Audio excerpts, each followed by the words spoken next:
Fabulous, fabulous. Thank you. So, God, I just love the energy this morning, and I think so much of it has to do with the fact that we are storytelling creatures.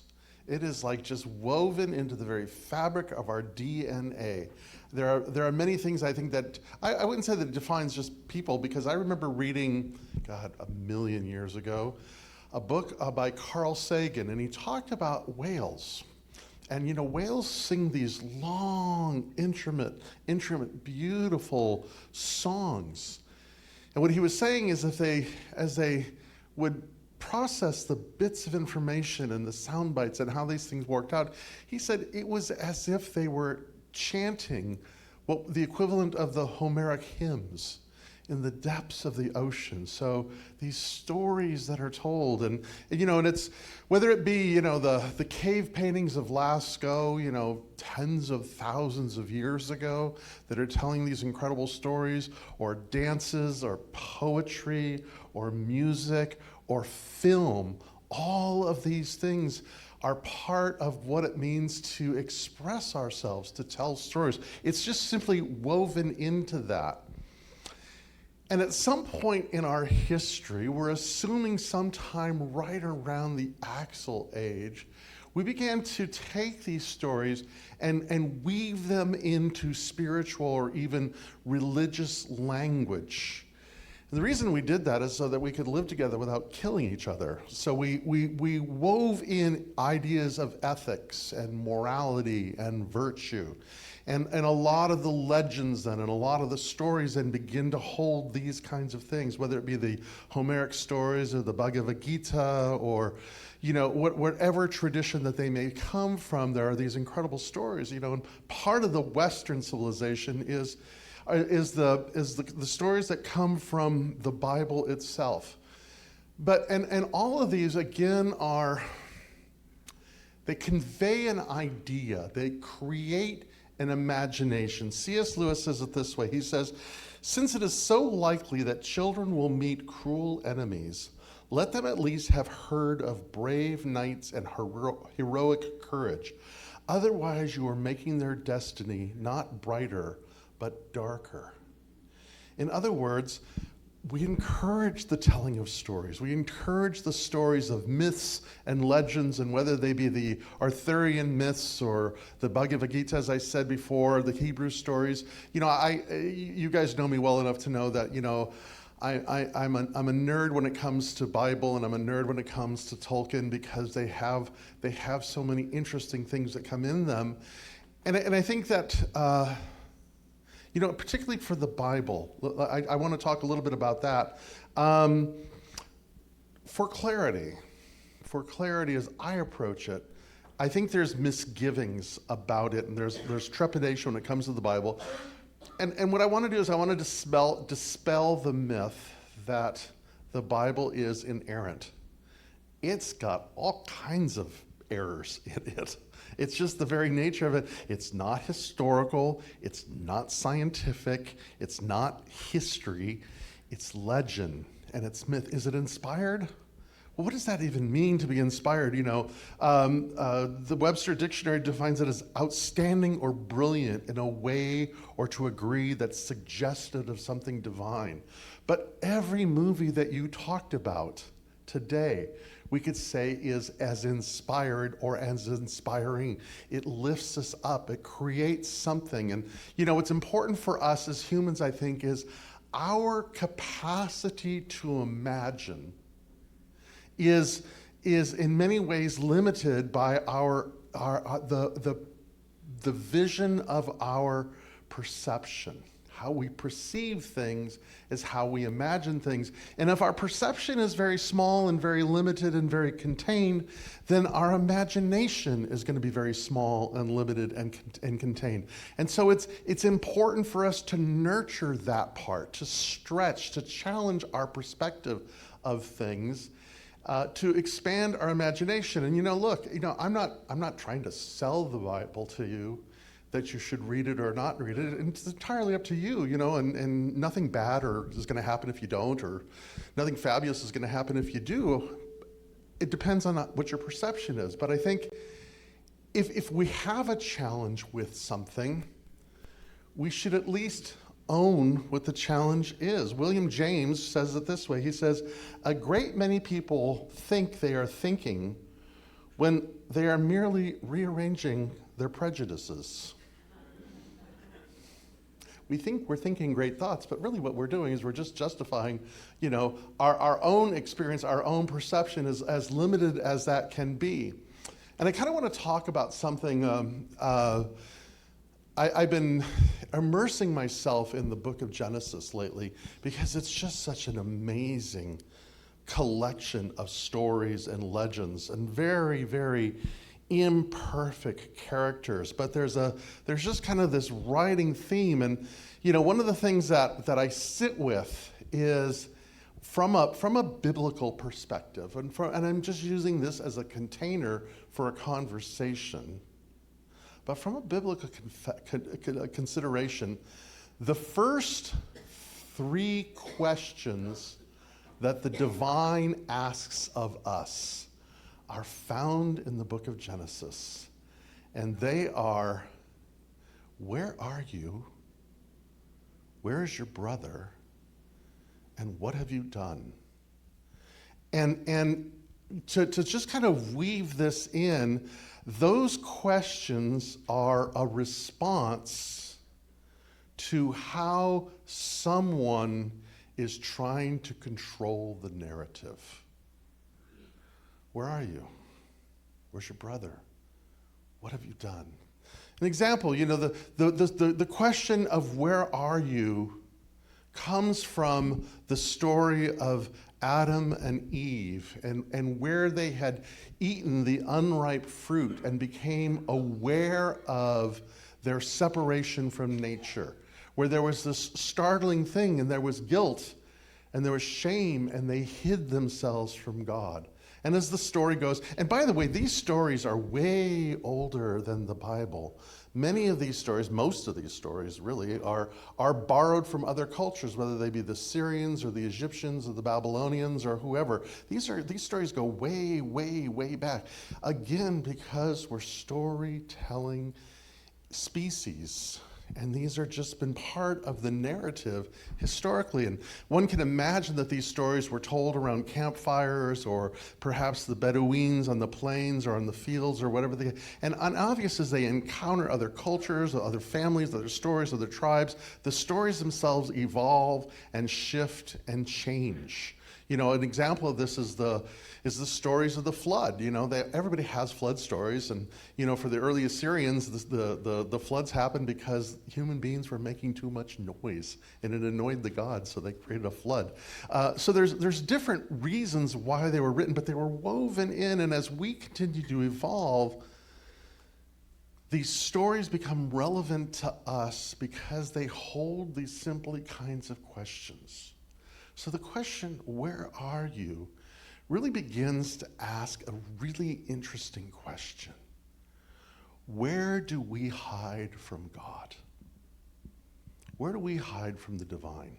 Where does a sense of guilt or shame or control or whatever it is, where do we try to not be seen or in a sense to feel ourselves reclusing from the whole experience of what life is in this presence that is luring us to flourishing and where we try to rebel or push against it from our own need to sit and control it or manipulate the situation. And it comes to the next one too, because the question is, where is your brother? And we know the answer, right? Am I my brother's keeper? Pro tip, yes, you are. And that's the point of the story is where is your brother? What has happened to him? Because something is missing. But I think we can think about that also collectively, where is your brother? And who is our brother? The great teacher Jesus says the brother, our sister, is the least of these. It's the undocumented worker who's trying to find work in a Home Depot parking lot. It's a person who's trying to feed their family. It's someone who's feeling ostracized from one thing or another. It's even a family member who is silenced by us or whatever the case from us because of a story that we're telling ourselves. But where is our bridge to connect? Where are we in relationship to the least of us? And then, what have you done? What have you done?